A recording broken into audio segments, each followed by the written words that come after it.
650-650.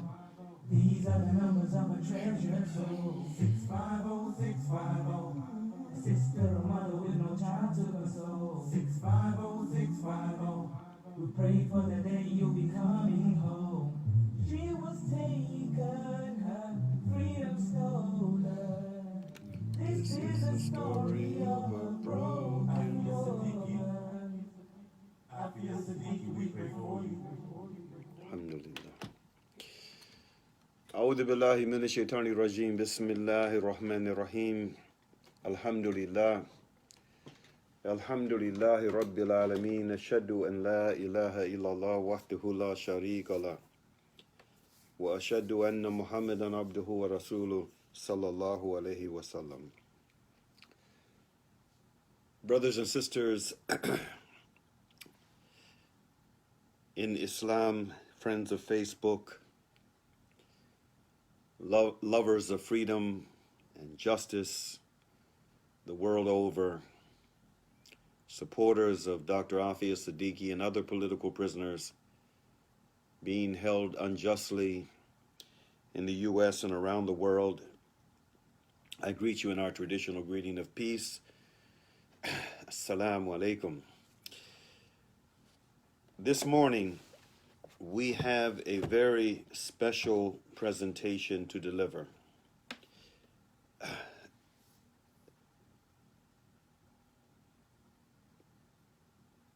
Not long ago, a few weeks ago, around the beginning of the month of Ramadan, or just before the start of Ramadan, a special report was brought to my attention by members of Aafia's family.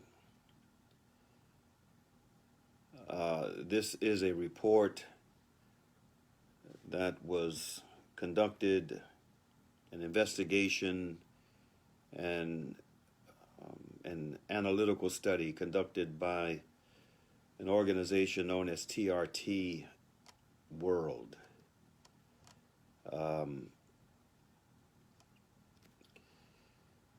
Research Center. The title of the report is Tying Up Loose Ends, the Afghan Peace Process and the Case of Aafia Siddiqui. It's a fascinating report. Fascinating. I think the principal author is Ravale Mohydin. I'm going to begin with the author's foreword and then get right into the report, and I strongly encourage those of you who are exposed to this report to share it, to share this presentation that we're about to do, this video presentation. I'm also going to provide a link to the report itself so that you can have the report itself, as well as this oral presentation. And we, again, strongly encourage you to not only reflect deeply on it, but to share it with as many people within your circles as you possibly can. Aafia, I have said on a number of occasions that the case of Aafia Siddiqui is truly a litmus test for Muslims, and it's a litmus test for the United States of America. It's also a litmus test for Pakistan. Yes, it is. Again, the title is Tying Up Loose Ends, the Afghan Peace Process and the Case of Aafia Siddiqui. I begin with the author's foreword.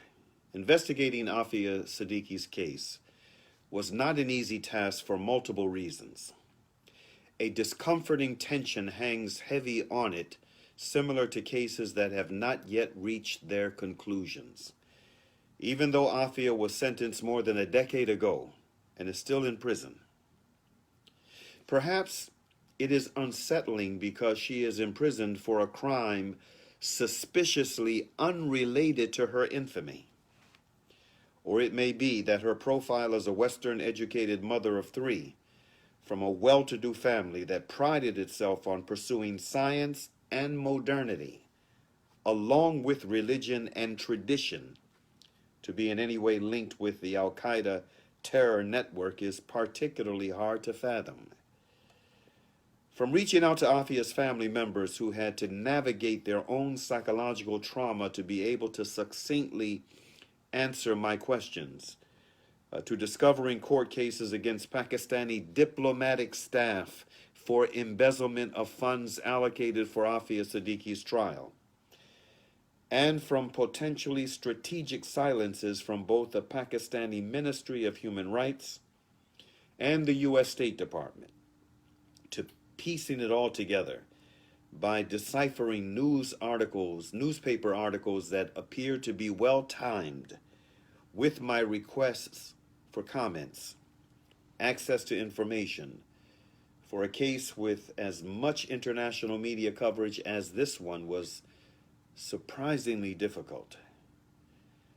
All this was against a backdrop of ongoing U.S. Taliban talks as part of the Afghanistan reconciliation process. After almost 2 decades of war, with thousands upon thousands dead, injured, missing, or displaced, and millions of dollars spent, Afghanistan is arguably still only marginally better off than it was in 2001, if at all.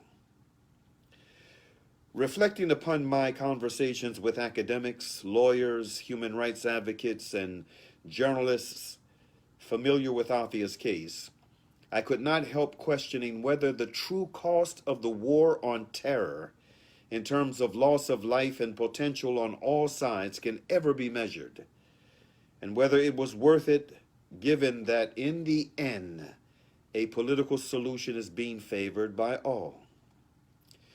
My purpose behind investing time in writing this report and others like it in the future is to create an option for others to understand more. While the world is more connected and consequently better informed today, it is also more polarized.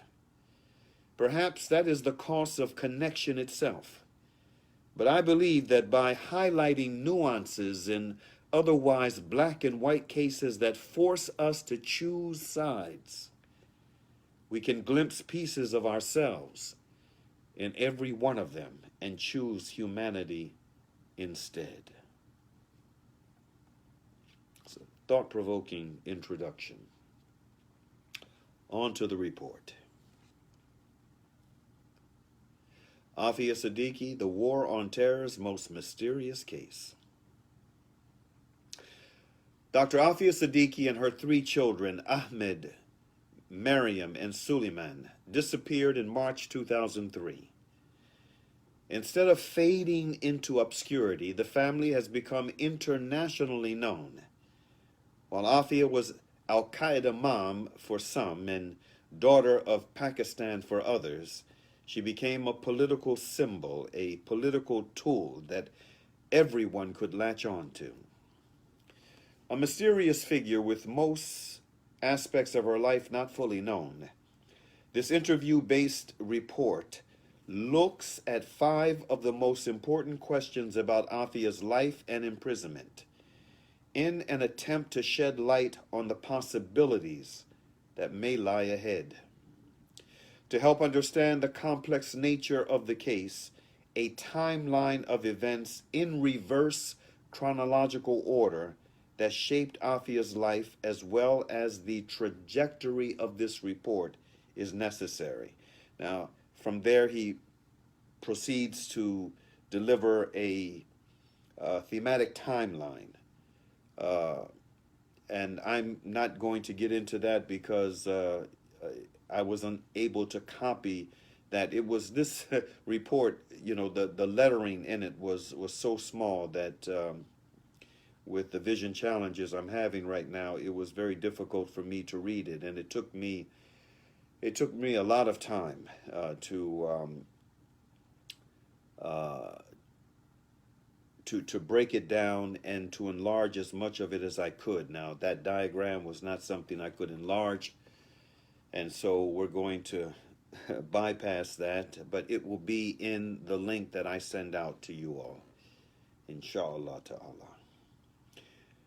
According to video evidence of Aafia's mother obtained, and this is a well-documented report. I mean, he gives the sources and the time for the sources that many of that this entire report is based upon. According to video evidence of Aafia's mother obtained by TRT World Research Center on April 24th, 2019, Aafia Siddiqui's mother recalled that she was supposed to be released and repatriated to Pakistan on March 16th, 2019, and the fact that Aafia had not been in touch with the family for the past 3 years. All right? Now, let me just say here parenthetically that I received a lot of messages concerning that date that had been out there, that Aafia was going to be released on March 16th. I was receiving messages by, Facebook and other social media, texts, calls, emails, many congratulating me for the work we had done around Aafia's case, vis-a-vis the pending release. And I had to tell people, I will believe it when I see it. When people ask me if that was true, I will believe it when I see it. That was my response over and over again. No congratulations yet. No celebrations yet. I will believe it when I see it. And it didn't happen. Getting back to the report. In an earlier correspondence on April 17th, 2019, in an interview, but wait a minute, before I go any further, let me just say that as in the rumors, the other rumors that were circulated in, before this one, last year, the year before, about Aafia's demise, that she died. This was just another one of those types of rumors, but it was only it was a more optimistic rumor. But the timing of that rumor was also very significant because it happened in the first week of March. That's when we started hearing that rumor. And March is when Aafia Siddiqui was kidnapped, March of 2003. That's when she and her children were kidnapped and disappeared. So it was the anniversary. And what it did was it prevented the kind of galvanizing that normally takes place in March throughout the month around Aafia Siddiqui from really being able to take place, because people were expecting that she was going to be freed. There was no need to participate in any support rallies or protest rallies for Aafia Siddiqui. And we experienced the bitterness of the effects of that rumor, up close and personal here in Washington. In fact, there were it was really embarrassing, how pitiful the response was to what was supposed to be a support rally for Aafia in front of the Pakistan embassy. And we didn't want that to be repeated in Texas, and so we ended up canceling the rally that was planned for Texas outside of the military base where Aafia is being held. So that was the effect of that rumor on people. There was no need for folks to come out. So we thought. So some of us thought. Getting back to the report.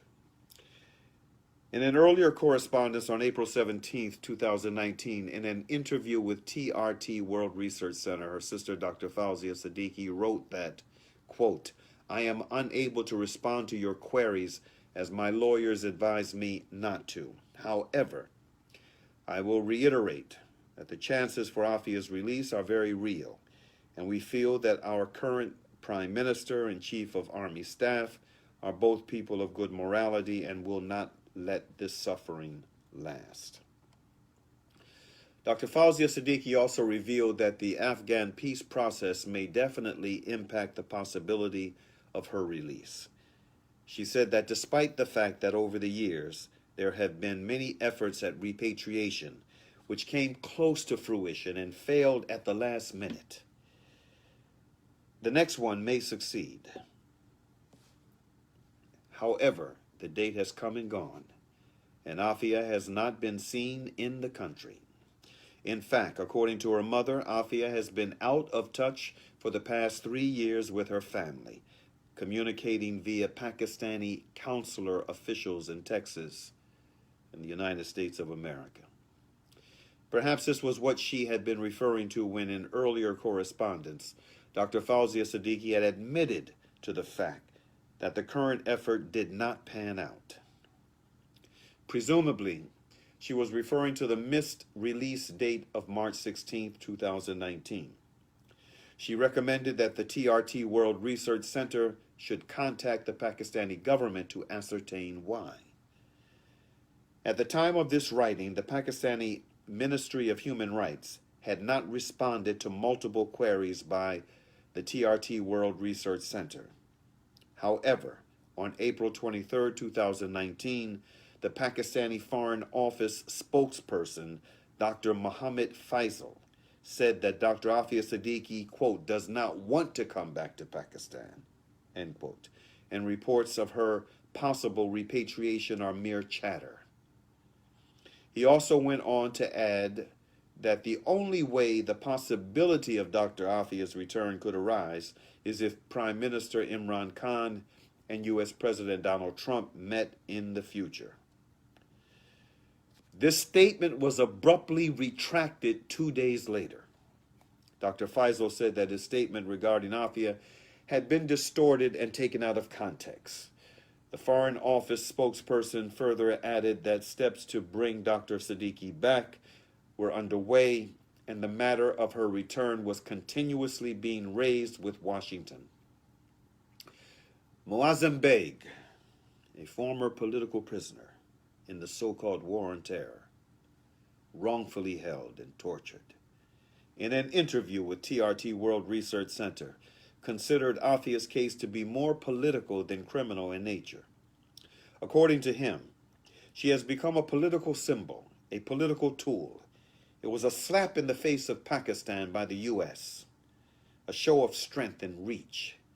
According to Beg, a significant reason for the current Pakistani government to secure Aafia's release, or at least the chance to complete her sentence in Pakistan, is that it would signal the start of a healing process for Pakistan as a nation that has endured so much during the last 2 decades. Indeed. Despite that, as per Beg, Aafia's release is not probable and he is not hopeful. In the interview with TRT World Research Center, he cited the reason for his pessimism: lack of political will from the Pakistani government, in particular on behalf of previous governments. According to him, however, Prime Minister Imran Khan has been supportive of Aafia since the beginning and is doing all that he can to secure her release. And that is indicative of sincere intent. Sarah Bilal, the founder of Justice Project Pakistan, also believed that the only way Aafia would return to Pakistan was if a formal prisoner swap agreement were signed between Pakistan and the U.S., which has not happened yet. That might happen soon, though, as talks for a Pakistan-Saudi Arabia prisoner swap agreement have been underway. A formal U.S.-Pakistan prisoner swap agreement may be justified considering more than 350 Pakistani prisoners were imprisoned in U.S. jails in May 2017. Aafia's release, and U.S.-Pakistan relations. Will they, won't they?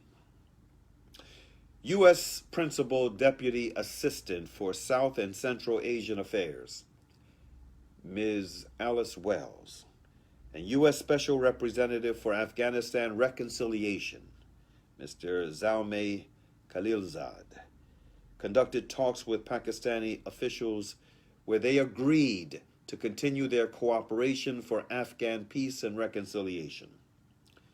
Mr. Zalmay Khalilzad has regularly praised Pakistan's role in bringing the Taliban to the negotiating table with the U.S., and these meetings between Pakistani and U.S. officials are believed to be quite significant in the backdrop of recent rounds of peace talks between the Taliban and the U.S. and Qatar.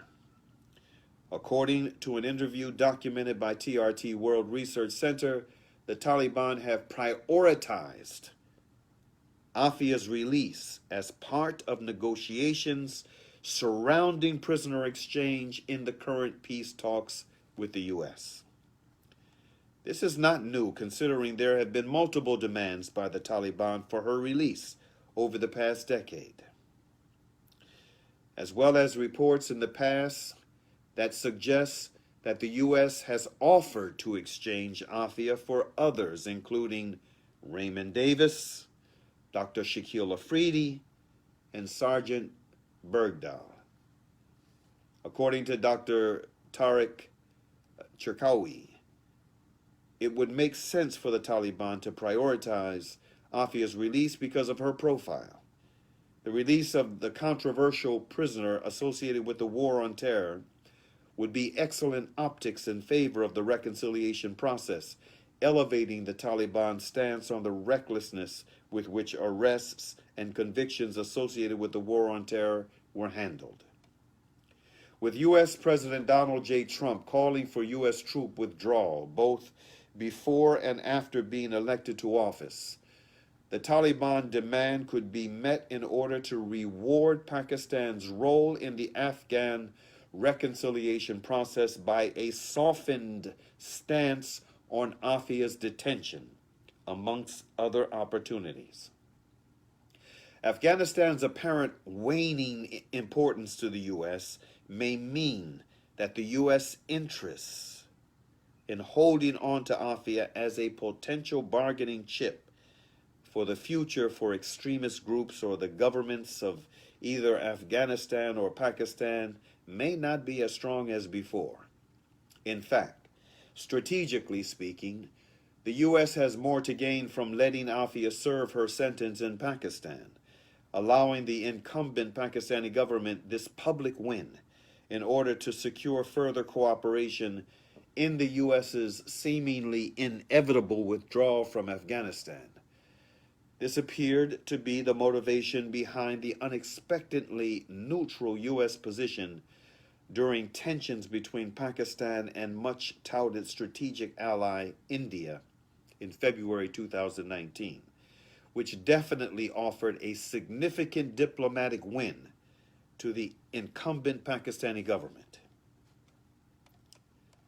Additionally, given reports on Aafia's physical and mental health challenges, there is little evidence to suggest that Aafia is a security threat to the U.S. any longer, even if she allegedly was in the past. Given the above analysis, it would not be surprising if the U.S.'s stance on Aafia's detention in the U.S. softens. The U.S.'s legal options include allowing her to complete the rest of her sentence in Pakistan or offering her a full U.S. presidential pardon.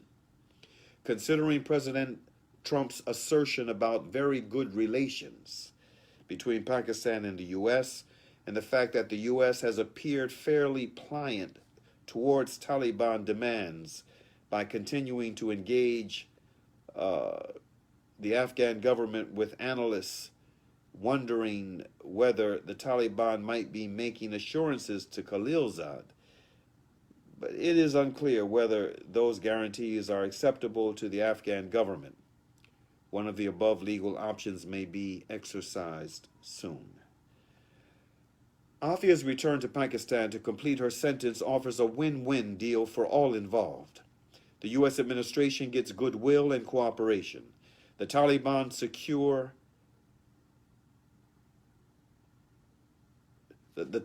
secure perceived efficacy and influence while the Pakistani government brings the nation's daughter home and fulfills a campaign promise.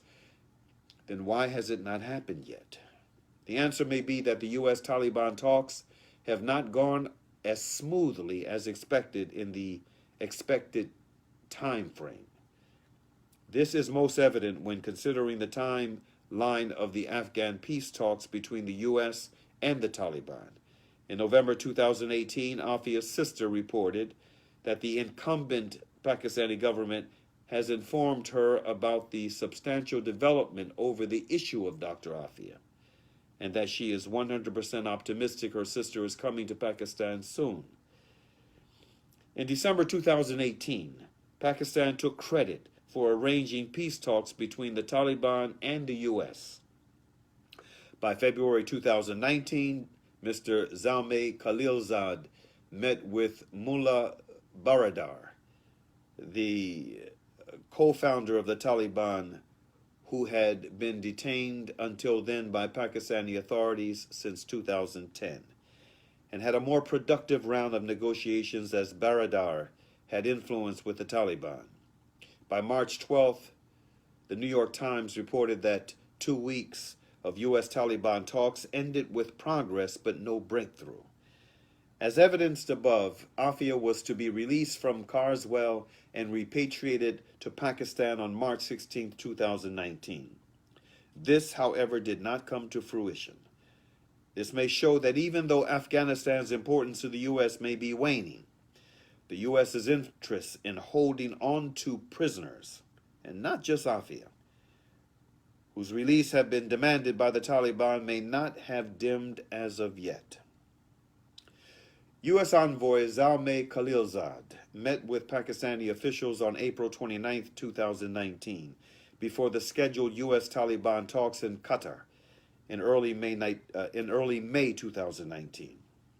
Given that the Pakistani Foreign Office spokesperson retracted his statement and reiterated the Pakistani government's resolve to bring Aafia back, or the fact that the Foreign Office spokesperson made a statement at all, points towards her being potentially released as soon as the U.S. believes they have secured a commitment from the Taliban to engage in intra-Afghan dialogue. Though the Taliban have recently given some conciliatory signs, with one representative going as far as to say the group is not seeking a monopoly on power, whether the Taliban or the U.S. is able to convince the other remains to be seen. Dr. Aafia Siddiqui's release is clearly linked with it, though. Dr. Siddiqui, did Aafia get a free and fair trial?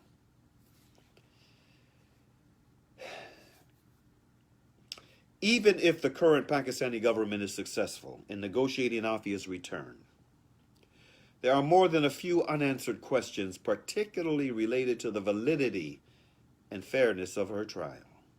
Listen good, because over the years we have written and spoken extensively on this subject. On July 31st, 2008, the United States District Court for the Southern District of New York, just a few blocks away, just in the shadow of Ground Zero, charged Aafia for attempted murder of U.S. nationals, officers, and employees, assault with a deadly weapon, carrying and using a firearm, and assault on U.S. officers and employees. She arrived in the U.S. on the 4th of August, 2008, barely clinging to life. And she was presented before a U.S. magistrate judge on the 6th of August, 2008. There is contention regarding why Aafia was sent to the U.S. to be tried under U.S. federal law rather than Pakistan. According to research, this is the first time that a non-U.S. citizen, and let me emphasize that point, a non-U.S. citizen has not been designated a, quote, enemy combatant and detained at one of the many bases around the world. There have been reports that she was a dual citizen at least, if not a U.S. citizen. However, Aafia was not a U.S. citizen and was a Pakistani citizen with a visa that allowed her to go to school in the U.S. When she got married to a Pakistani citizen, her visa status was changed to that of the non-working spouse of a legal temporary resident, because her then husband had come to the United States after the arranged marriage between the two of them by telephone. He came to the United States subsequently, and he took a job at one of the hospitals in the Boston area. That was her visa status when she returned to Pakistan in 2002.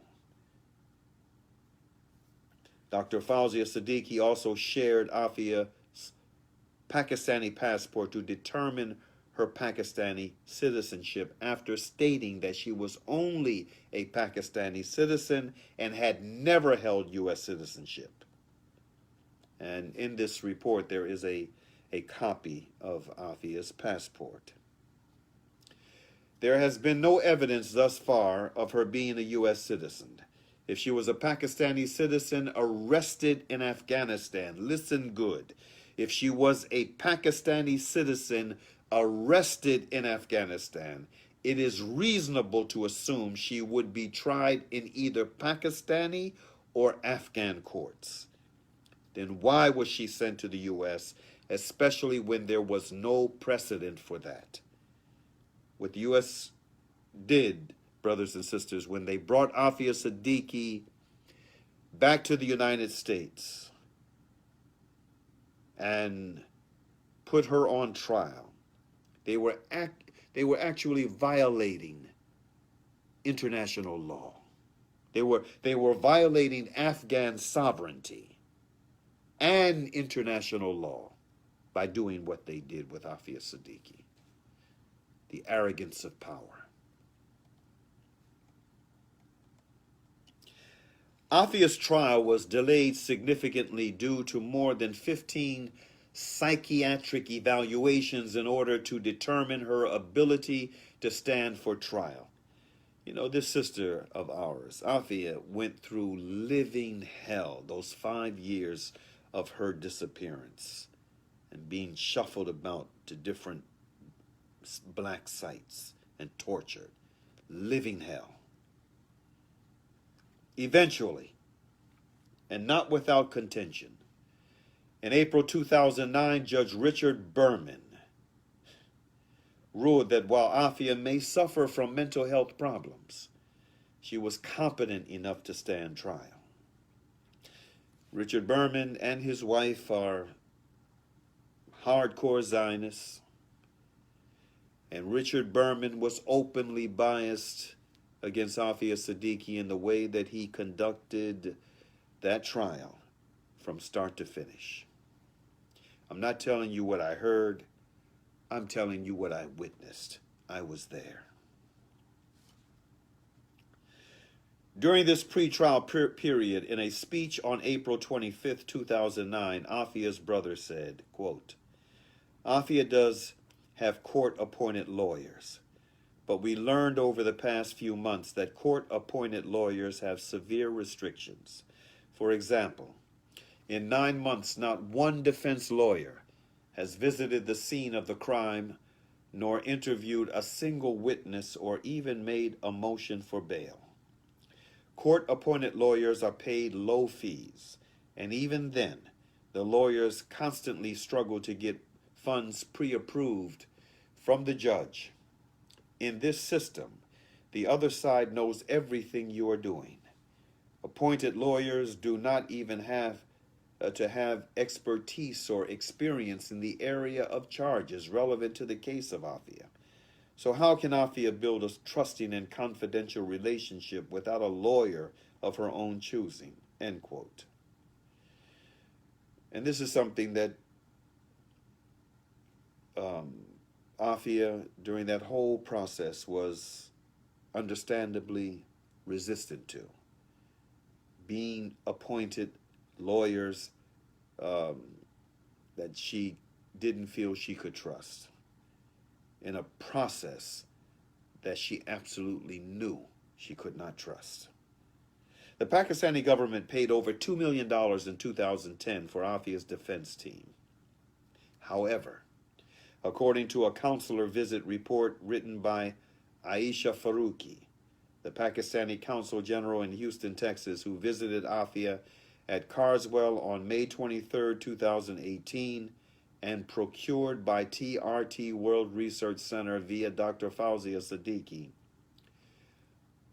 Aafia, quote, accused a certain Asif Hussain, a personal assistant to former Ambassador Hussein Haqqani, of siphoning off the $2 million allocated by the government of Pakistan for her trial in 2010. She stated that this was the public money of the people of Pakistan, but had been taken by Asif Hussain and possibly Ambassador Haqqani, who she described as unhelpful and not at all interested in helping her case. Now, let me say something about this.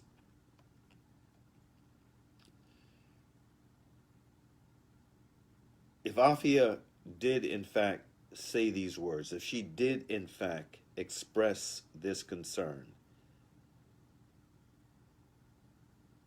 the question for me arises: how did Aafia come to this conclusion? Was she fed this information? Now, there's no question about it that Hussein Haqqani, the ambassador to the U.S. from Pakistan at the time, was not only not helpful to Aafia's defense, he functioned, in my opinion, like a snake in the grass. All right? But that aside, that reality aside, that reality that I personally witnessed myself aside, again, the question of how she came to believe this about the money that had been allocated is a big question for me. It's a mystery for me.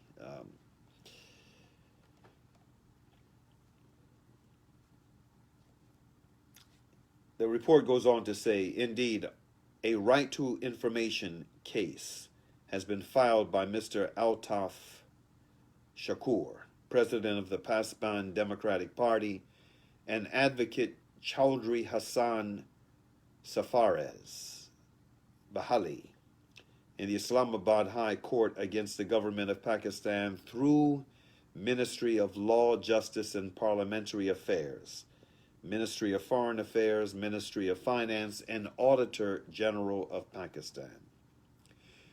In a phone correspondence, Mr. Shakur said that the government of Pakistan gave Ambassador Haqqani $2 million for Aafia's lawyers, but the lawyers, only got a few $1,000s. Now, I'm a little doubtful of this. Where did the rest of the money go? Now, while I have no doubt that the money, in fact, the reports earlier were $2 to $3 million had been allocated. I'm doubtful. I'm really doubtful that that this figure that the lawyers only got a few $1,000s. I don't believe that. I don't believe that, because if I'm sure that if that had been the case, we would have heard about it. Now, there's no doubt in my mind that money, I mean, this is what many of these disreputable figures in Pakistan and other countries do. I mean, including the United States. This is what they do.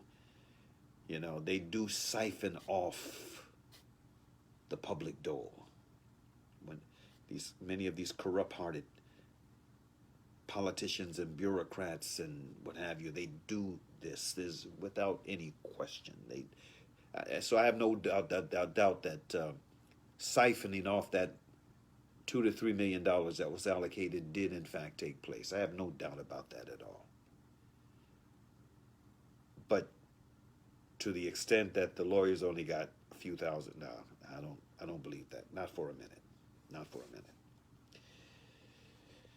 In another scenario, Ambassador Hussein Haqqani was one of the few responsible for the ideation and facilitation of the payment of blood money to family members of the two men who were killed in Lahore by CIA operative Raymond Davis in January 2011. A Pakistani lawyer quoted by the Associated Press said the total payments amounted to $2.3 million, while another Pakistani source said the payments were less than $1 million for each family. Considering such contradictory statements about the amounts of payments apparently made, it is not unreasonable to doubt whether the victims' families were even the only recipients of the money in this case also. And I fully believe that. I believe that there was a siphoning off of that blood money as well. No question. Whether the allocated money was utilized to secure effective legal representation remains to be decided in court. Thus far, no court hearings have taken place for the Islamabad High Court case against Mr. Hussein Haqqani for embezzlement of funds allocated for Aafia Siddiqui's defense team. It is not clear whether Aafia had access to justice via a competent legal defense team that she could trust. She didn't. She didn't have access to real justice through the defense team that she had. Neither from the appointed counsel or the paid counsel. No, she didn't get the kind of defense that she deserved. No, she didn't. Aafia's trial began in New York City after 18 months of detention on the 19th of January 2010. 9 government witnesses were included by the prosecution, including current and former U.S. Army officials and FBI agents, including Captain Robert Snyder, who testified first.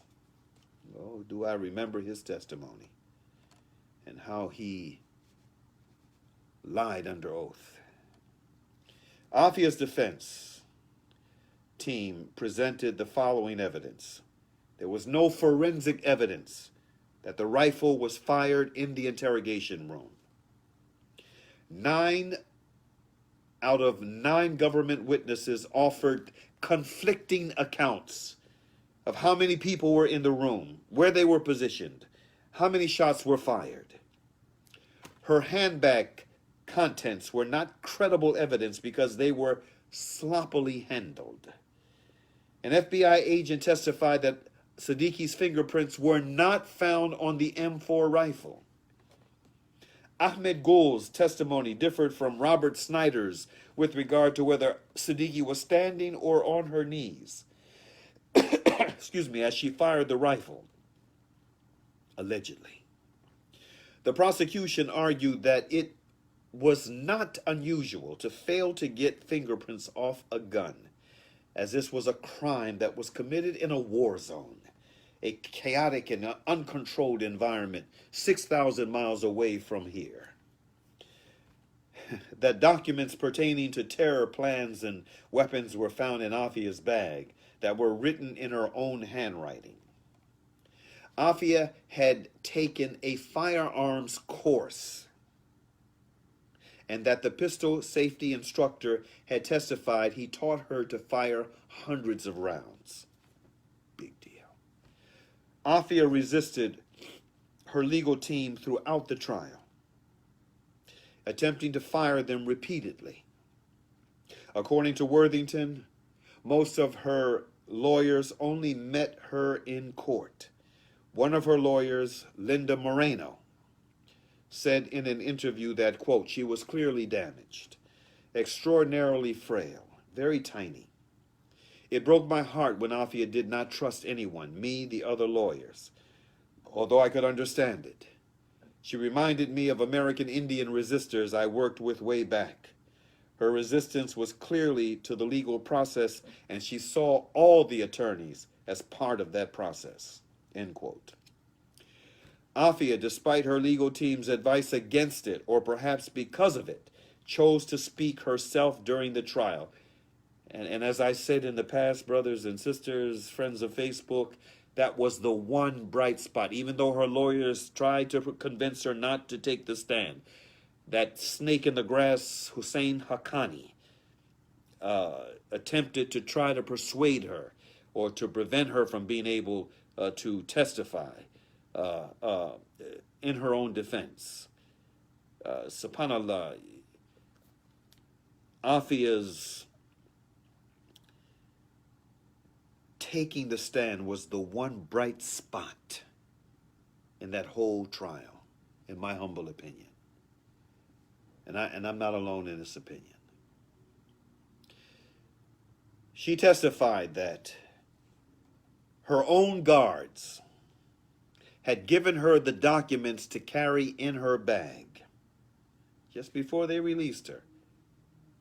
She had been forced to copy the documents in her bag out of a magazine. All right, they had forced her before they released Aafia to copy the documents with the threat that if she failed to copy them word for word in her own handwriting, that her children would be tortured. This is what she testified to. She had taken a firearms course like everyone else. She wasn't the only student in Boston. I don't know if she was then at MIT or Brandeis, but many of the students and many others took the firearms course. She had tried to escape, but she had not touched the rifle or fired any shot. And there, what is not mentioned here, okay, what is not mentioned here also is that there was a sworn affidavit that was entered into the trial. There was a sworn affidavit from the Afghan police commander in whose office space this whole drama was supposed to have played out. There was a sworn affidavit from the Afghan police commander that was entered into the official trial record that the defendant, quote unquote, Aafia Siddiqui, never fired a weapon. She had been tortured in secret prisons prior to her arrest by a group of people pretending to be Americans, doing bad things in America's name. Despite the facts that her mental health status was in doubt before and even during the trial, and that the U.S. government never rebutted her allegations of torture against her or her children, the jury could not be convinced in Aafia's favor for suffering from mental illness and consequently her innocence. This was because, according to her defense lawyer, she came over as sometimes arrogant and capricious and sometimes rambling, and that because she was very articulate, intelligent, well-spoken, and people mistook that for well-functioning.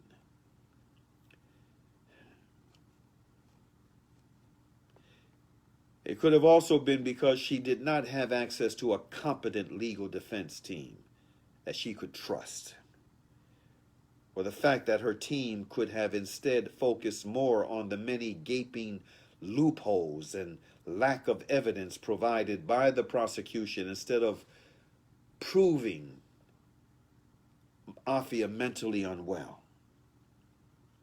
With that said, Aafia's trial lasted 14 days, and the jury deliberated for 3 days before reaching a verdict.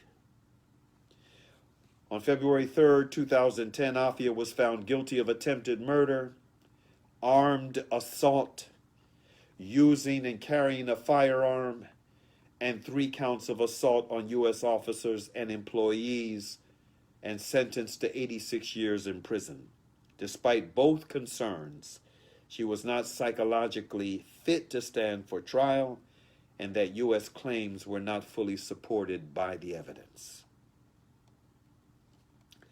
Considering, though, that the international, particularly U.S. media, had portrayed Aafia to be dangerous, and that 6 U.S. soldiers were testifying against her, the jury's verdict against her was not surprising.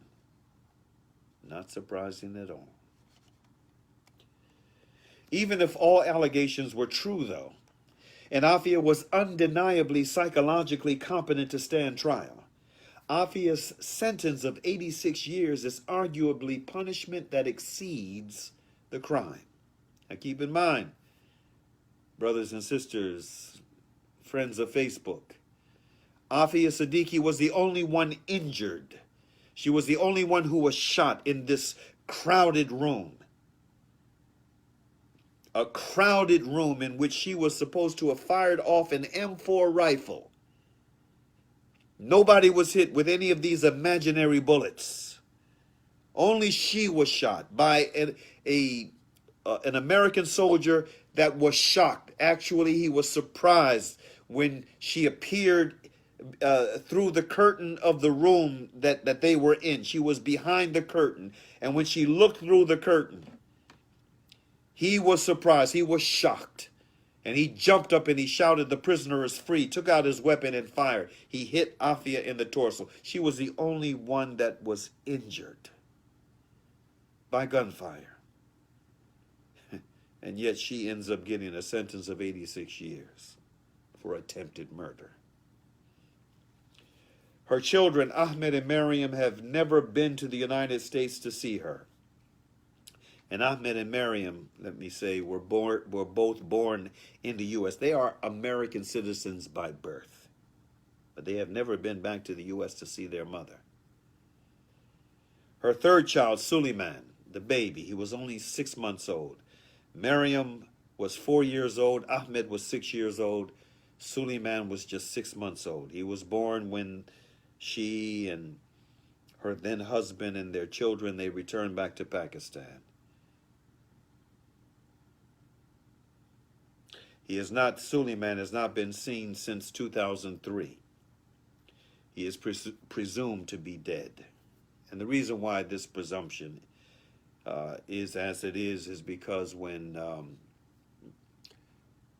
Ahmed, who was again 6 years old at the time that they were kidnapped, violently kidnapped, when he was asked to recount what he could remember from that fateful day, one of the things that he recalled was that he saw his little brother, Suleiman, on the ground, and he said there was blood. So clearly, when they were forced out of the vehicle, he was ripped from his mother's arms. He hit the ground. His skull was fractured. To the distress of her family and supporters, Aafia unexpectedly turned down what appeared to be the final chance to appeal her indictment in July 2014, stating that she had no faith left in the American justice system. And I can't blame her for that. According to her lawyer, she may not be functioning optimally in terms of mental health given extensive torture and confinement, despite the fact that she was judged to be mentally competent enough to stand trial in 2009. However, why then has she been held at the Federal Medical Center in Carswell? This is a prison hospital in Fort Worth, Texas, which is a U.S. federal prison for female inmates of all security levels with special medical and mental health needs.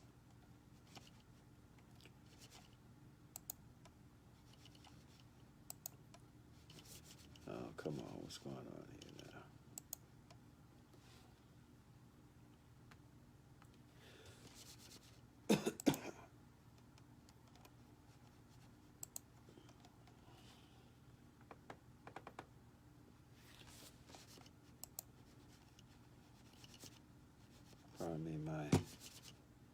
acting up. What's going on here, man? Okay, there we go. There we go. Okay, what happened between 2003 and 2008? When Aafia disappeared, the Pakistani newspapers mentioned reports that she had been arrested on terrorism charges. The Boston Globe also reported that Aafia had been detained for questioning by both U.S. and Pakistani authorities. A year later, in a follow-up story, the Pakistani paper Dawn quoted a Pakistani government spokesman who said that she had been handed over to the U.S. authorities in 2003. However, both the FBI and the Pakistani government said Siddiqui was still at large throughout 2003 and 2004, with the U.S. government suggesting that Aafia went into hiding with Khalid Sheikh Mohammed's family. On the 26th of May 2004, U.S. Attorney General John Ashcroft held a press conference and described Aafia as one of the 7 most wanted al-Qaeda fugitives. Newsweek went as far as to say that she was the most immediately dangerous. Aafia said that she was kidnapped along with her children on her way to the airport, as corroborated by her mother. According to her testimony, she received an injection in her arm, after which she lost consciousness. When she regained her consciousness, she was in a prison cell. She believed it was a military base because she could often hear aircraft landing and taking off. She was kept there for 5 years, interrogated and tortured by Americans who did not wear masks or uniforms. She was, according to her own testimony, forced to hear her children's screams and to write hundreds of pages about the construction of dirty bombs and attacks using viruses. It is also important to note that Majid Khan and Amr al-Baluchi also disappeared around the same time as Aafia did in 2003. They were reportedly both secretly held by CIA or its proxies for more than 3 years. Like many others, they had reportedly been arrested by the Pakistani intelligence services and handed over to CIA as part of the ongoing so-called war on terror. BBC reported that it is an open secret in Karachi that any member of Khalid Sheikh Mohammed's family deemed to be a 1% threat to U.S. security is in American custody. The fact that Khalid Sheikh Mohammed had named Aafia himself and that his family had confirmed her marriage to his nephew seemed to be enough evidence for the U.S. and Pakistani authorities. This they allegedly did. However, unlike Khan and a number of others, the U.S. did not reveal Aafia was in their custody. She suddenly reappeared in Afghanistan only when her case began to gain political notoriety in July of 2008. Let me say parenthetically, because that's not mentioned in this report, one of the reasons why Aafia's case began to get notoriety in July of 2008, in the summer of 2008, is because 4 Arab Muslims escaped from Bagram in Afghanistan. And when they escaped, they told stories about what had happened to them, how they had been secretly held and tortured. And they all told the stories of this one woman whose name they didn't know.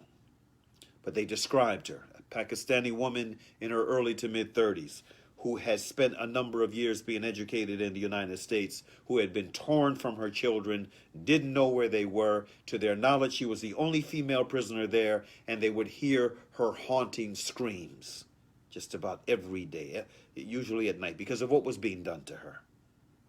This is, as word began to get out and circulate, people in the know began to raise questions about this mysterious woman that was reportedly being held at Bagram. Yvonne Ridley, the journalist, our sister journalist in the UK. Nazir Ahmed, the first Muslim appointed to the House of Lords in the UK, and others. They began to raise questions, and this is the only reason why her case began to gain notoriety. Getting back to the report. Interestingly, in a letter to the editor of the Pakistani newspaper Dawn, that is no longer accessible online. No longer accessible. Aafia's uncle, S.H. Faruqi, wrote that he met Aafia in January 2008 and her face was altered by plastic surgery and that she had a national ID card under a fictitious name. Now, what I believe, Allah knows best, what I believe is that this woman that supposedly, in fact, it's interesting. In earlier reports I read about this scenario of this mysterious woman meeting with, supposedly Aafia meeting with her uncle in Karachi. Excuse me, in Islamabad, if I'm not mistaken.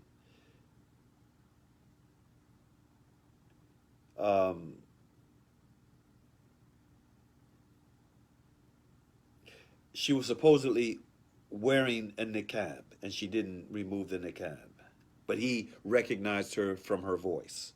That's what some of the earlier reports said years ago.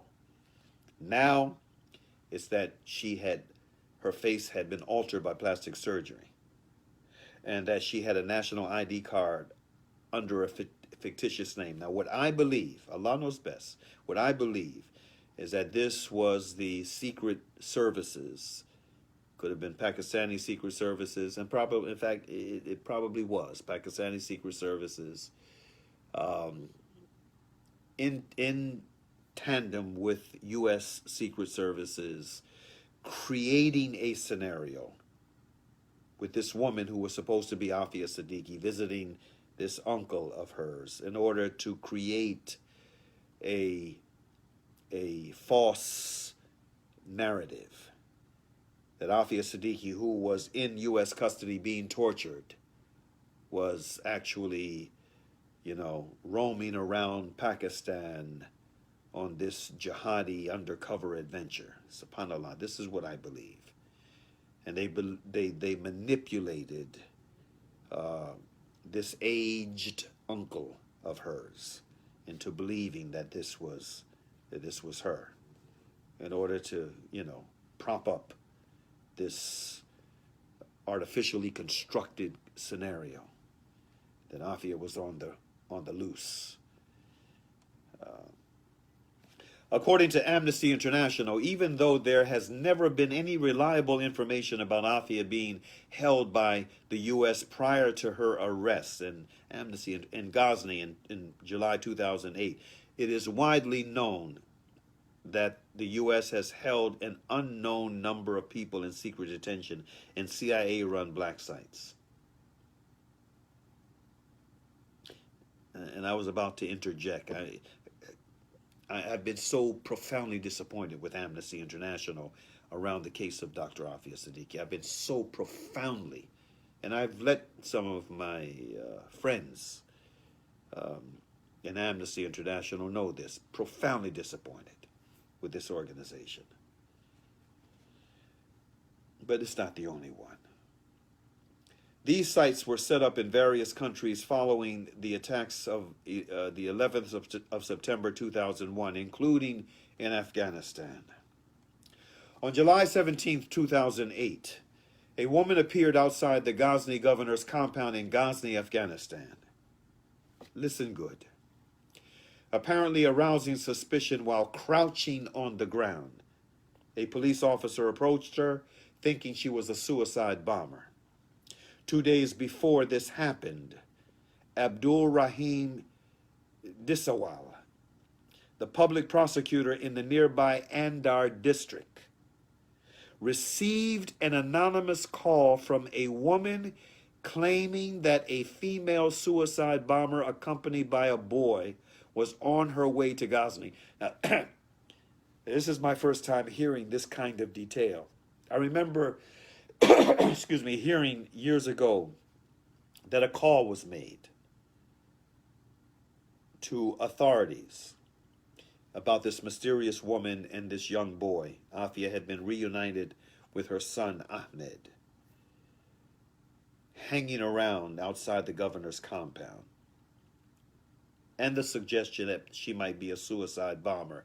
And clearly the intent was for the police to come see her and this boy and, you know, throw caution to the wind and just shoot her on sight, which would have put an end to the story, a convenient end.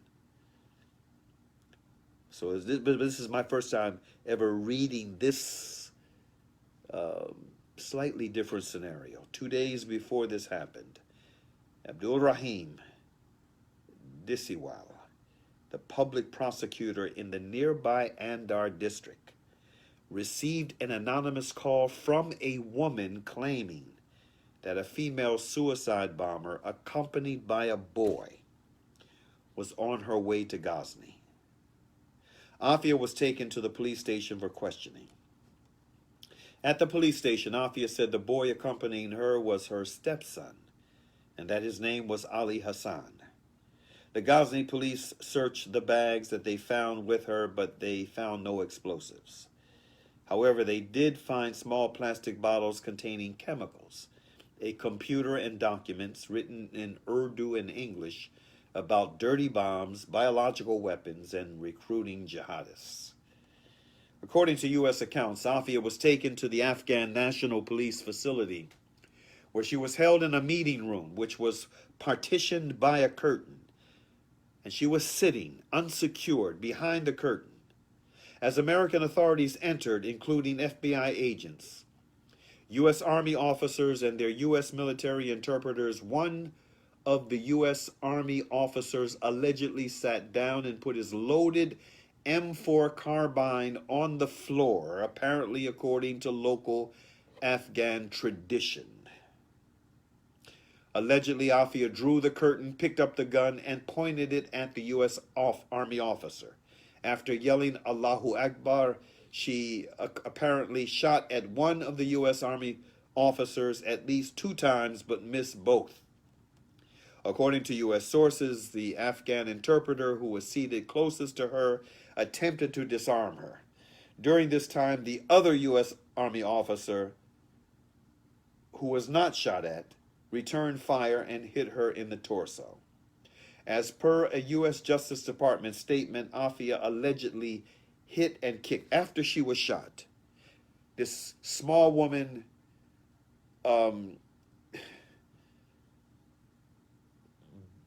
probably not even 100 pounds soaking wet. This small woman. And when you see the photographs of Aafia, of the Aafia Siddiqui, the photograph of her that was taken before she was shot, you can see how emaciated, how broken this woman is. But according to the narrative, even after she was shot, she continued to wrestle with these 2 soldiers before she lost consciousness. According to the Justice Department statement, Aafia allegedly hit and kicked at the officers attempting to disarm her while shouting in English that she wanted to kill Americans, and lost consciousness while doing so. SubhanAllah. These liars, they're such venal liars. And for, it burns me to think that, I was there in the courtroom. I was there. I witnessed this contradictory stuff with my own ears. I witnessed it. And to think, even with all of the malicious propaganda against this Muslim woman in the newspapers and the various media leading up to and during the trial, still to think that a jury would have come back and just accepted this BS and found this woman guilty. It really still, it burns me to this day. There are more than a few loopholes in the account above, making it difficult to ascertain the truth of what really happened in Ghazni that became the basis of Aafia's eventual conviction. The following points add to the murkiness associated with the details of this case. 2 days before Aafia's arrest, Abdul Rahim, the public prosecutor in the nearby Andar district, received an anonymous call from a woman claiming that a female suicide bomber accompanied by a boy was on her way to Ghazni. Who was this call from? As per the U.S. government account, Aafia had written notes about attacks on various U.S. locations, including the Statue of Liberty, Wall Street, the Brooklyn Bridge, etc. Even though the judge would later not allow Aafia's possession of chemicals and terror manuals, as well as her alleged ties to Al-Qaeda at the time of her arrest, as evidence for the jury in her trial, as it could have created inappropriate bias. This is odd, considering, according to Abdul Ghani, Ghazni's deputy police chief, she later confessed she had planned a suicide attack against the governor of Ghazni province. It may not be unreasonable to question, why did Aafia have documents related to suicide attacks in the U.S. when she was supposed to conduct an attack in Afghanistan? A few Afghan police let Reuters know that U.S. troops had demanded that she be handed over and shot Aafia thinking she was a suicide attacker after disarming the Afghans who had refused to hand her over. Why were Afghan police testimonies not included in the trial? Anyone would have to be familiar with operating the M4 carbine to be able to use it. Did you hear that? Anyone would have to be familiar with operating the M4 carbine to be able to use it. It is not known whether Aafia was familiar with it at all. Could the judge have asked a military expert to weigh in as part of the trial, or asked for evidence for Aafia's ability to use it at the time, both physically as well as in terms of expertise? Why would a U.S. Army officer put down his weapon when a wanted and allegedly highly dangerous Al-Qaeda terrorist was in the same room? Would he care about Afghan customs in that moment? At the time of this incident, Aafia weighed less than 100 pounds and appeared to be disabled and barely able to walk. Could the judge ask for credible evidence for her ability to overpower combat specialists and U.S. Army officers? This is especially pertinent, considering no U.S. Army officer or anyone else in the room was even injured, let alone killed by Aafia. But Aafia was injured. Aafia's account of her arrest in Ghazni was not considered. According to Pakistani senators who visited her in jail, Aafia denied ever touching a weapon, shouting or threatening anyone during the incidents. She apparently stood up to see who was on the other side of the curtain, after which one of the U.S. Army officers shot at her after shouting, "She is loose." According to her, after regaining consciousness, she heard someone say, "We could lose our jobs." Additionally, in an attempt to explain her presence at the mosque in Ghazni, Aafia also said that she was ordered to follow a plan, a successful completion of which guaranteed her release. She said her guards had placed the documents and chemicals in her bags. Considering other involved parties' testimonies were considered, and that Aafia was judged to be mentally competent to stand trial, why was her account not considered? To top all suspicion is the fact that a story appeared in the Associated Press, on July 19th, 2008, which referred to an altercation between Afghan and U.S. forces over the jurisdiction of a female detainee, because of which the female detainee was shot. The timing of this report is damning, as it was one day after Aafia was allegedly arrested and more than 2 weeks before the U.S. officially even recognized that she was detained. Who was the female detainee the Associated Press was referring to? If Aafia was a terrorist, why was she not tried as one? Oh, this is the this is really the elephant in the room of this case in the judiciary. If Aafia was a terrorist, or if Aafia was even conspired with terrorists, why was she not tried as one? Pakistani authorities arrested Khalid Sheikh Mohammed on March 1st, 2003. It was his arrest that seemed connected to Aafia's disappearance, as authorities say, that it was Khalid Sheikh who gave her name up to the Pakistani authorities. It should be noted that he was reportedly waterboarded 183 times while in custody.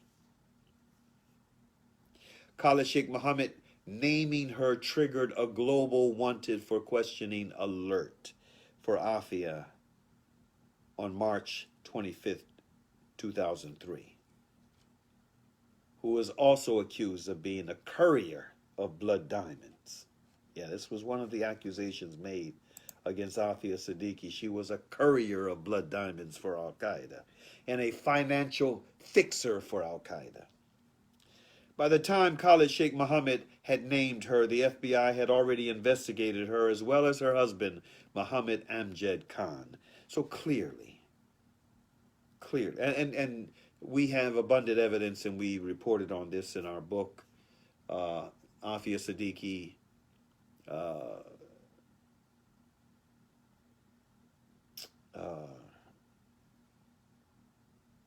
subhanallah, forgot the name of the book that the full name of the book that we published, but it's in our book on Aafia Siddiqui. We actually reported on this. Yes, we did.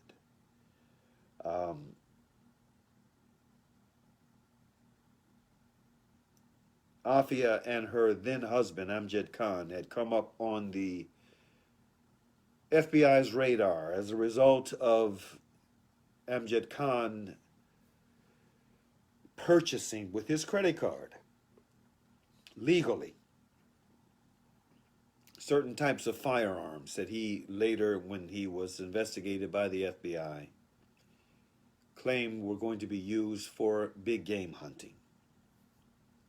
So anyway, Aafia was on their radar, and I believe she was on the FBI's radar probably even before then, because of her academic brilliance, and not because of her area of academic focus.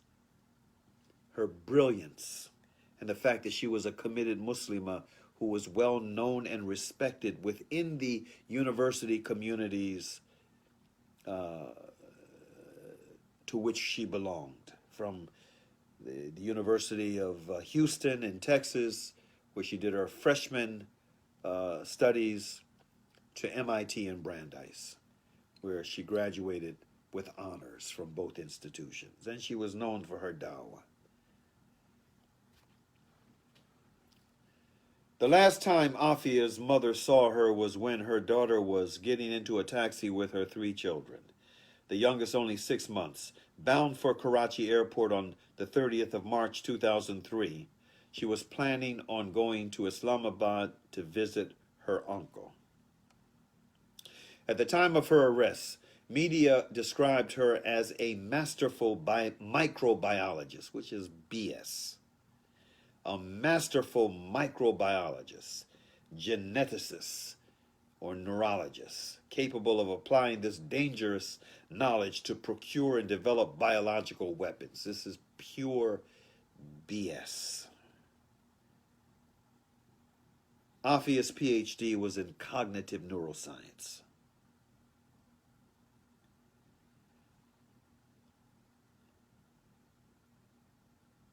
Aafia, in her very essence, was an exceptional educator. She was a teacher. She was a teacher by nature and a teacher by training. this is what she was.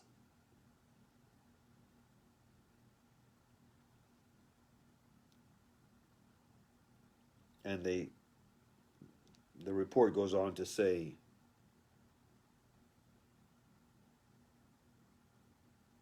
neither version was reality-based.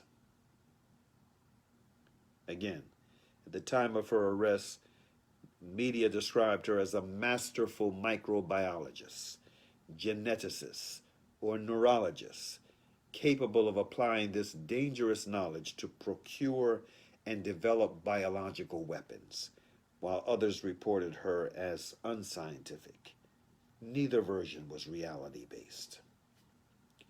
When asked why did the U.S. not charge her for terrorism, Muazzam Beg answered with an empathetic, "There was no evidence.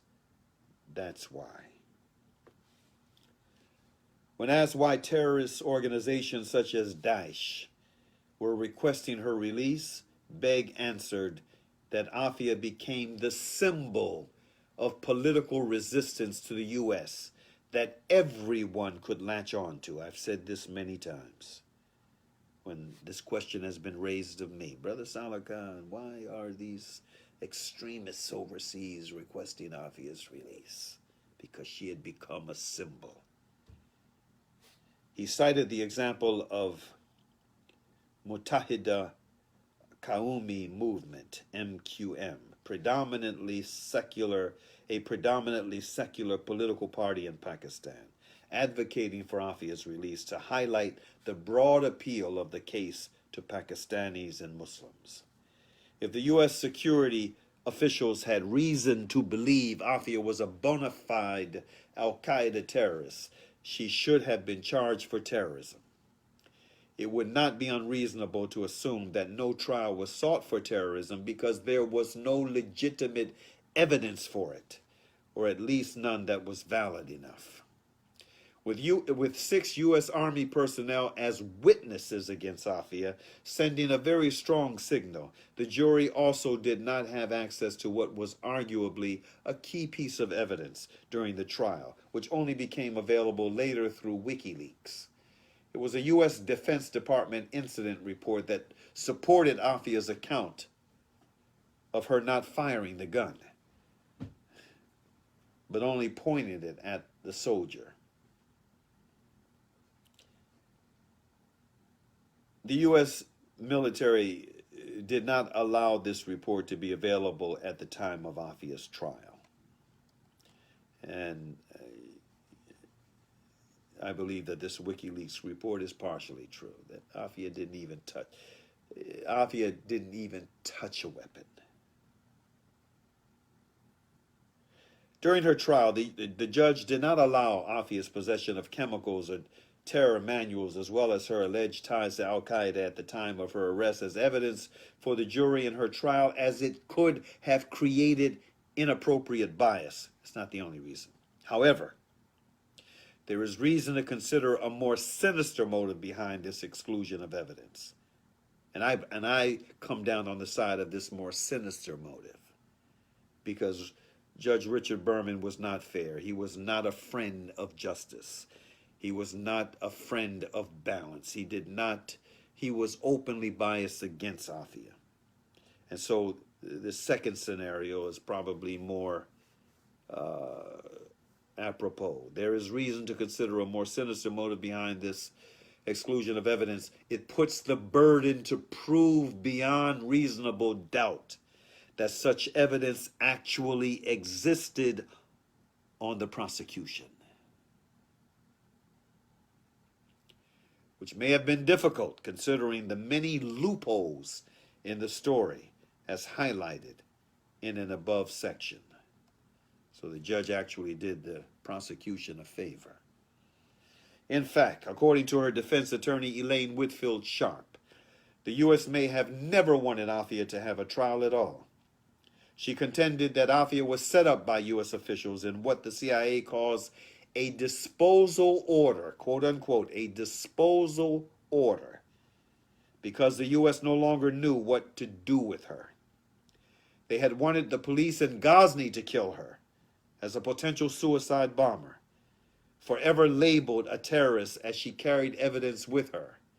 For Sharp, Aafia's survival itself was a U.S. miscalculation, as it would have been the perfect murder, preventing her from ever testifying and challenging the U.S. narrative about her and perhaps others like her. Bruce Hoffman, a security studies professor at Georgetown University, corroborated these observations. He said that by not including terrorism charges, the case had become simple for the prosecution and easier to prove, as there's no intelligence data that needs to be introduced, no sources and methods that need to be risked. It's a good old-fashioned crime. It's the equivalent of a 1920s gangster with a Tommy gun. Aafia herself was removed from the court on several occasions for screaming. Her defense lawyers requested the judge to declare a mistrial, but that was turned down.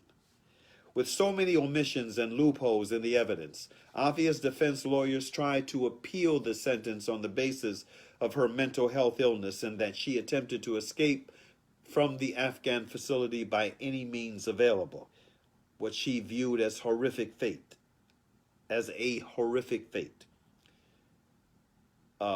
Primarily. It can be questioned whether this was the best legal strategy, as the focus could have been on unavailable or compromised evidence against her or in her favor instead.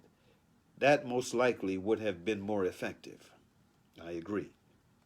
Her family has had sparse access to Aafia's post her conviction and imprisonment, even though, as per Aafia's sister, Aafia had agreed to an appeal in April 2014.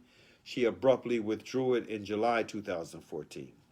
By November 2015, her counsel were worried that correspondence was not getting through to her. In an interview to Al Jazeera, her defense attorney, Stephen Downs, revealed that during the two consular visits made by the Pakistani embassy personnel in 2015, a woman enveloped in a burqa sat with her back to the embassy officers. She refused to show her face and did not utter a word, making it difficult for the embassy officials to say they had definitely met Aafia. And let me just mention here parenthetically that Stephen Downs was not the defense lawyer for Aafia. He was a lawyer for the family of Aafia Siddiqui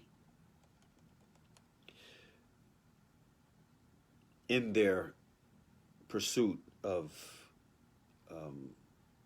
justice for Aafia post-conviction. This led to fears that Aafia may not be alive anymore. However, U.S. officials were quick to dispel them. They contended that she is fully capable of rejecting or accepting correspondence, which made Aafia's silence even more suspicious. In an attempt perhaps to explain the silence, Stephen Downs said Aafia has now essentially been in solitary confinement for the last 12 years and tortured for part of that time. And we know that this type of confinement and torture can do a lot of things to the human mind. Indeed. Recommendations. Justice has eluded Aafia, but it does not have to elude other cases similar to hers. Learning from this analysis, relevant stakeholders, including the Pakistani government, the Afghan government, relevant advocacy organizations, NGOs, as well as the international media, can consider and apply the following recommendations. For the Pakistani government, Prime Minister Imran Khan campaigned based on creating a Naya Pakistan, a new Pakistan, that would be free of corruption and focused on providing justice to the people.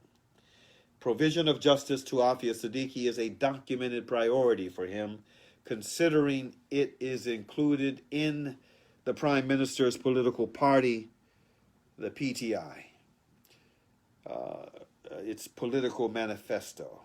A few months after coming to power, Prime Minister Imran Khan received a letter from Aafia requesting his help in securing justice for her.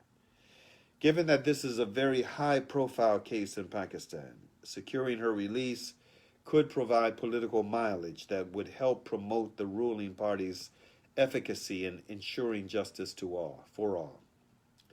The incumbent Pakistani government would be well advised to support all measures that bring Aafia Siddiqui's case back to the negotiating table with the U.S. as well as the public discourse internationally. By highlighting it as a human story, the incumbent Pakistani government may be able to draw attention to it and secure Aafia's repatriation in three potential ways. The incumbent Pakistani government could leverage their positive involvement in the Afghan reconciliation process to secure a U.S. presidential pardon for Aafia by advocating it as a means to an end.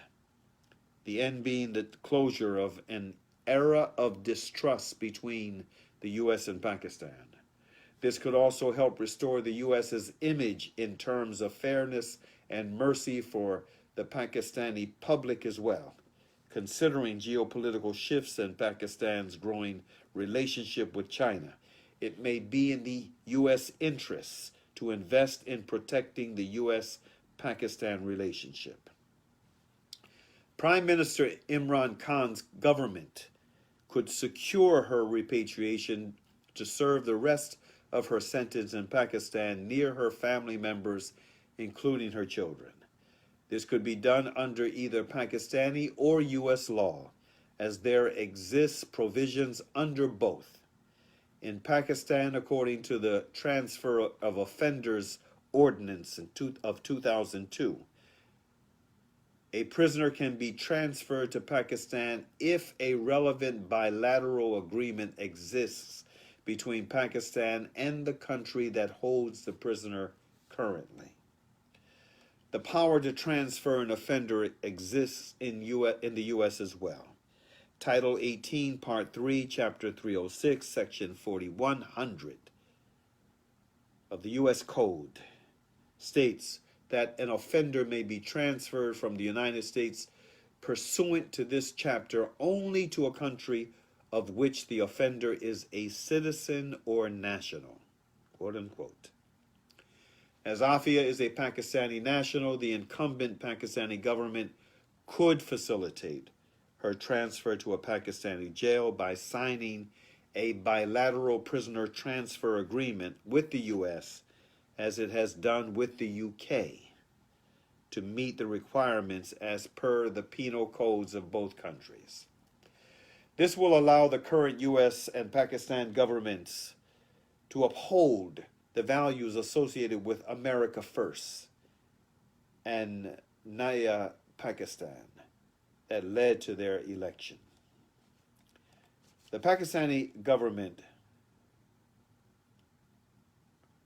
could consider the possibility of a retrial by appealing based on a lack of evidence, a lack of justice.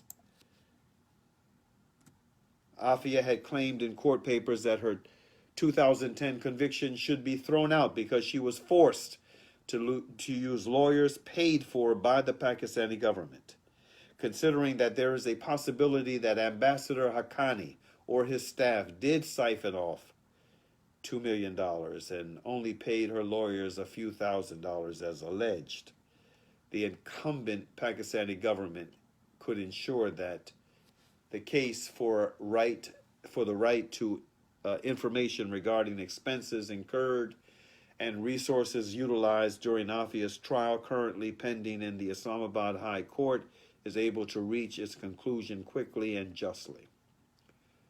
And if there is reason to believe that Aafia did not have access to justice, Considering the sensitivity of the case for her both personally and as a citizen of Pakistan, then a retrial is not only justified, it is required. For the Afghan government, considering they are desirous of intra-Afghan dialogue amidst the ongoing Afghan reconciliation talks between the Taliban and the U.S., during which the Afghan government believe they have been sidelined, could find common ground with the Taliban by adding their weight behind some of the Taliban's demands of the U.S., namely regarding prisoner exchange. As noted above, the Taliban has prioritized Aafia's repatriation when it comes to prisoner exchange. This could be one of potentially many confidence-building measures between the Afghan government and the Taliban, seen as a strong message of Afghan solidarity to the international community, not to mention between the Afghan and the Pakistani governments. It could also be one of the strategic moves on the part of the incumbent Afghan government to ensure being counted among major power brokers in a post-U.S. withdrawal from Afghanistan. Advocacy organizations and NGOs.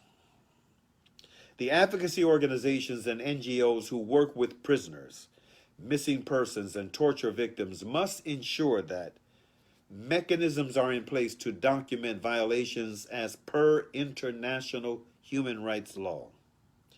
These could be in the form of offering incentives for information on use of torture in prisons and or locating missing persons and facilitating research. There are workshops and education campaigns that work to increase awareness for the role of trauma in trial and appeal procedures. There are training workshops for relevant professionals that increase awareness for the role of racism in allegation, conviction, sentencing, and appeals. The international media. Media coverage must be as factual as possible in sensitive cases such as this one. While the case was at a time in history where security was of utmost importance, and understandably, as reflected in the coverage of the United States versus Aafia Siddiqui, journalism requires thorough understanding of an issue to provide comprehensive and fact-based coverage. In order to advance this, the following can be done. All relevant media personnel must educate themselves on a case before reporting on it in order to present the clearest and most comprehensive information available. An example of non-factual reporting was the area of focus of Aafia's doctorate, as well as the supposed applied nature of it. Media personnel must refrain from sensationalism. Much of the reporting of this case focused on Aafia's profile as a dangerous Muslim woman with knowledge of U.S. systems and links to Al-Qaeda. This created the impression that no Muslim can be trusted, even the ones that seemed harmless and were products of the so-called West and are part of the Western communities.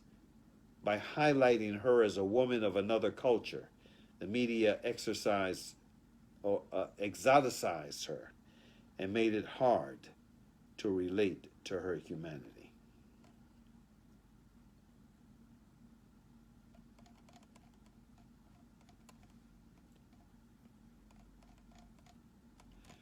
Okay, and this final part gives a little background. Aafia's family and personal history. Aafia Siddiqui was born on March 2nd, 1972, to an observant Muslim family that also embraced Western education. Her father was a surgeon, while her mother was an Islamic studies teacher and had been appointed to the Zakat Council by the Pakistani government. My understanding is that Aafia's mother was also a social worker. Aafia attended school in Zambia till the age of 8, in Zambia, Africa. after which she continued her secondary school studies in Karachi, Pakistan. She is the youngest of three siblings. Her brother Muhammad is an architect in the United States, and her sister Fauzia is a Harvard-trained neurologist working in Pakistan. Aafia traveled to the U.S. on a student visa in 1990 after enrolling at the University of Houston in Texas for undergraduate studies. She secured a full merit scholarship and transferred to the Massachusetts Institute of Technology, MIT, in 1991. According to pictures from her college life, Aafia appeared to enjoy studying in an international academic setting in a student dormitory. She appeared as a young woman who likes to pose for the camera and loves colorful silk dresses, but rarely wears a headscarf. This is attributed to someone by the name of von Mittelstadt in 2008, and I view this based upon what I have learned about Aafia Siddiqui from her family and from many people that knew her in Boston, in Texas, etc. This was not true. This is not a true statement. According to pictures from her college life, Aafia appeared to enjoy studying in an international academic setting in a student dormitory. That's true. But this next line, she appeared as a young woman who likes to pose for the camera and loves colorful silk dresses, but rarely wears a headscarf. That is not true at all. Not at all. She also won the Carol L. Wilson Award to study Islamization in Pakistan and its effects on women, and the City Days Fellowship to help clean Cambridge's elementary school playgrounds. An engaged member of the MIT community, she was also a part of the Muslim Students Association, focusing much of her efforts on helping non-Muslims understand Islam by inviting them to dinner parties. Through the MSA, she met others, including the group's imam known as Suhail Leher, who headed the Al-Kifa Refugee Center, subsequently banned for its links with the 1993 World Trade Center bombing. Again, this is being attributed to von Mittelstadt. Al-Kifa Refugee Center is widely perceived as a key precursor to Al-Qaeda, considering the testimony of convicted Al-Qaeda terrorist Wadi al-Hajj. Aafia graduated with a BS in biology from MIT in 1995. As per South Asian tradition, Aafia's parents arranged her marriage with Amjad Khan, an anesthesiologist belonging to a wealthy Karachi family. They were married via a long-distance telephone call in 1995. Right after graduation, her husband came to the U.S. securing employment at Brigham and Women's Hospital. At this time, they were living in Roxbury, Boston, where they welcomed a son, Ahmed, in 1996 and a daughter, Mariam, in 1998. During this time, Aafia enrolled in a PhD program in neuroscience at Brandeis University. Her interest in community activism was evident. After earning her PhD, in 2001, Aafia founded the nonprofit organization Institute of Islamic Research and Training and co-founded the Dawah Resource Center that offered faith-based services to prison inmates. She had her third child, Suleiman, in Pakistan.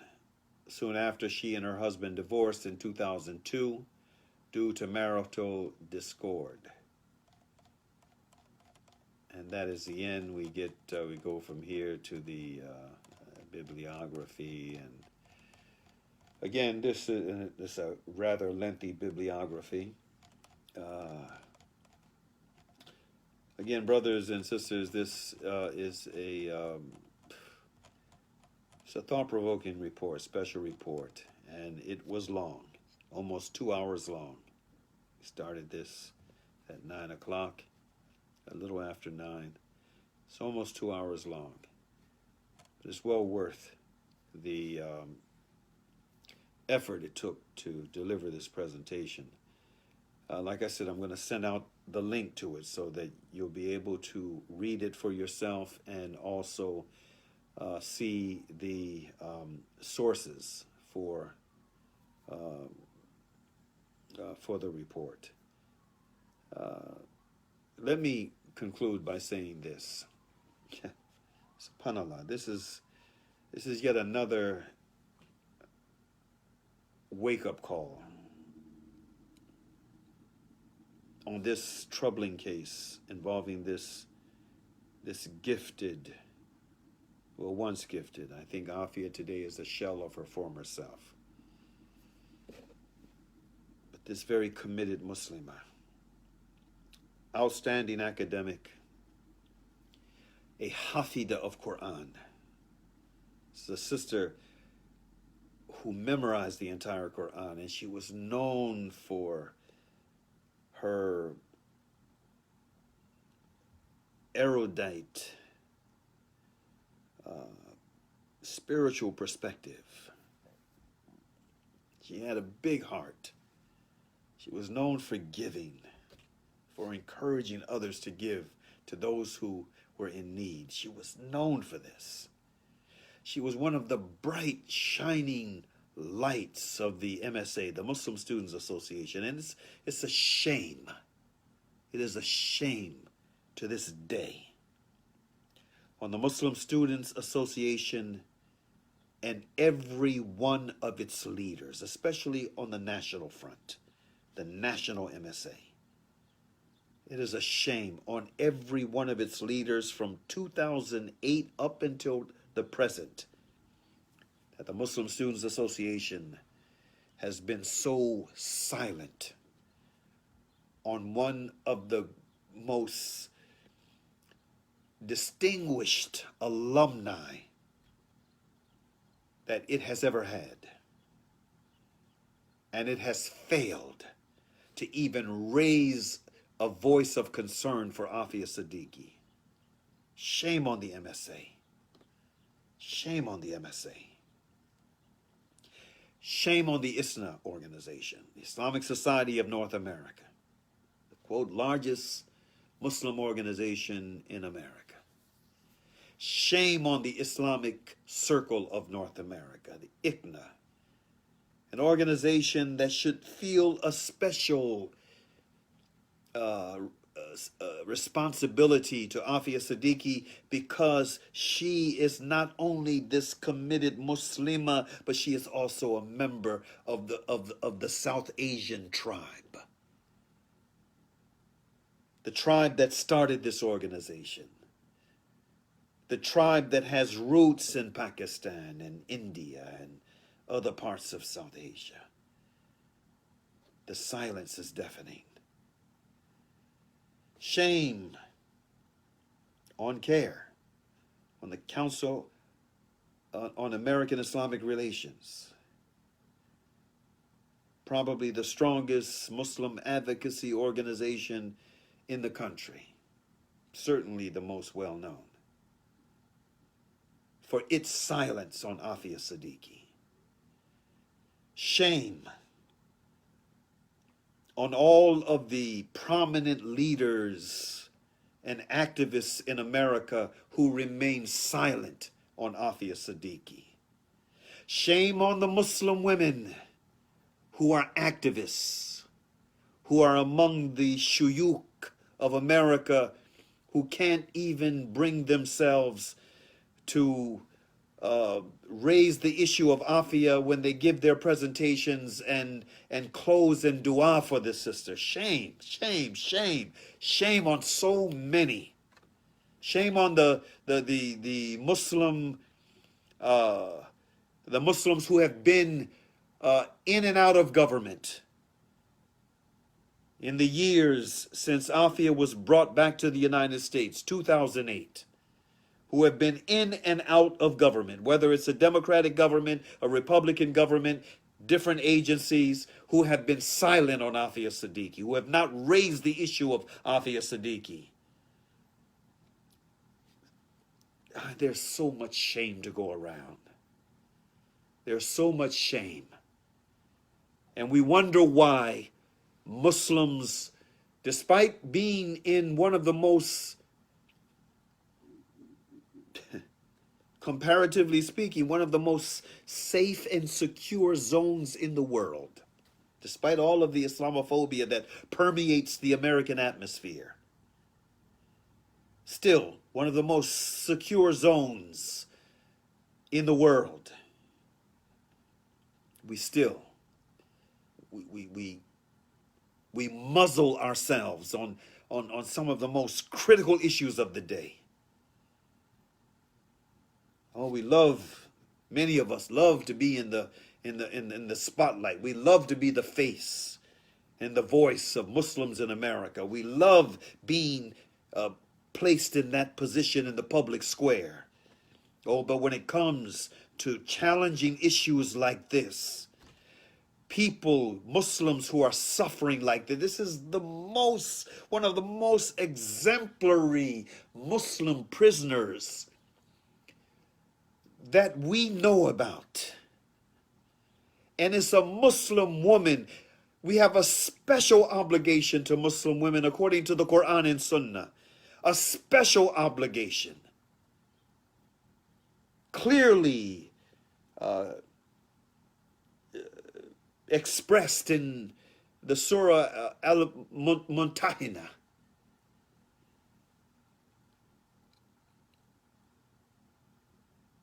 In that verse that wanted to clarify the important nature of Muslim women and the protection that is due them in the aftermath of the Treaty of Hudaybiyah.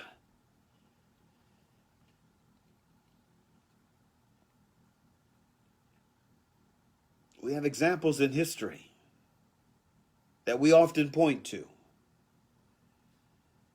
of how special Muslim women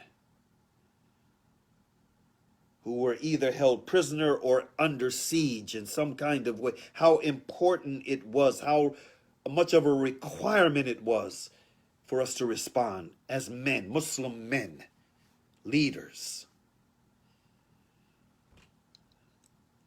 It's a shame.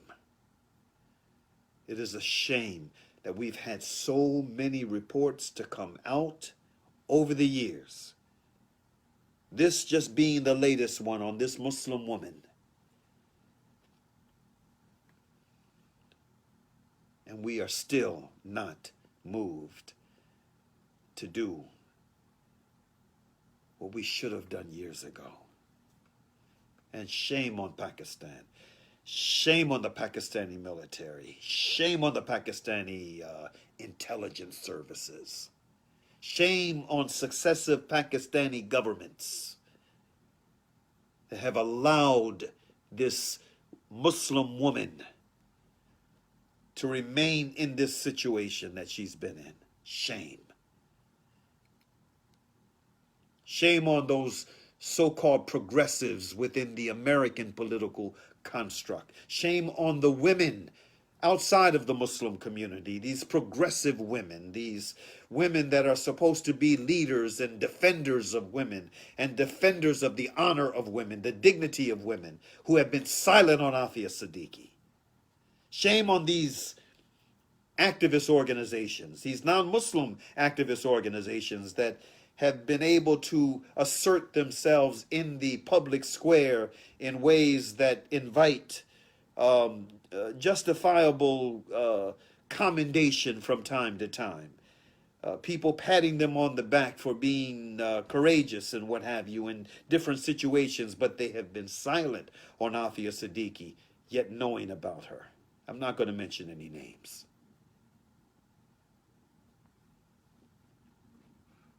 But shame on the women, the feminists.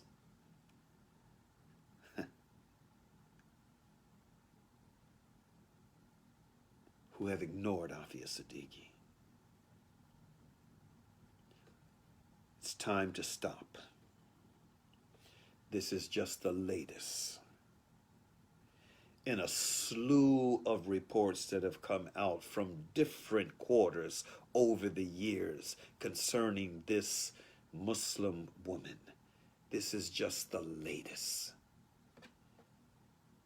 And as long as Aafia Siddiqui is alive and where she is, it will not stop. For as long as I have breath in my body and good health, good enough health, she will continue to be the primary focal point of our work until she is back with her family where she belongs, where Allah takes her soul.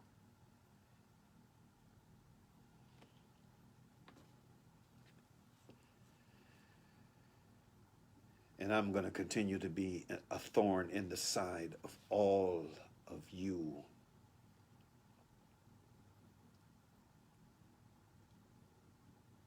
who have been hiding yourselves, who have been silent, who have been engaged in this deafening silence, this shameful silence concerning this Muslim woman. I'm going to continue to be a thorn in your side, reminding you from time to time of how shameful that silence is. With that said, and I hate having to end on such a dour note. In fact, let me end on an upbeat note. I am so grateful to Allah subhanahu wa ta'ala. I am so grateful to the one who created me for putting me on the path that I'm on, that I've been on for years. Before Aafia Siddiqui, I've been on for 3 decades. I thank Allah for building up within me the kind of spiritual reserve and the type of intellectual capacity and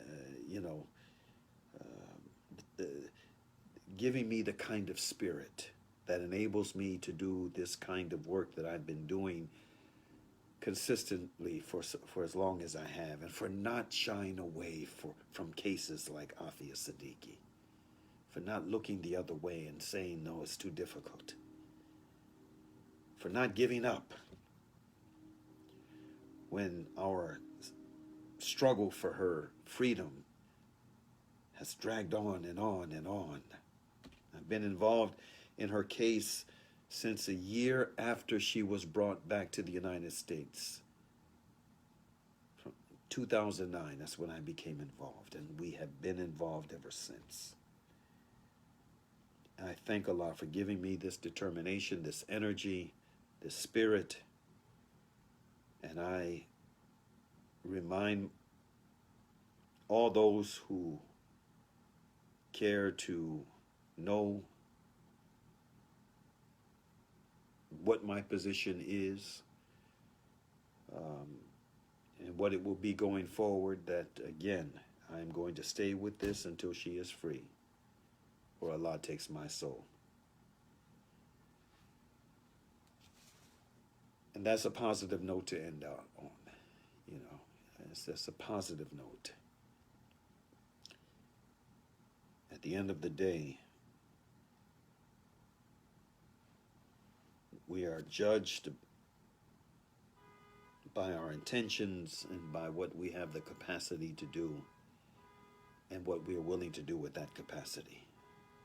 May Allah bless us and preserve us in all of our endeavors of good.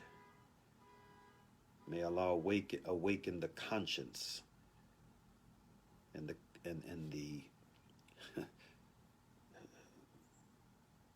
the reserves of courage and fortitude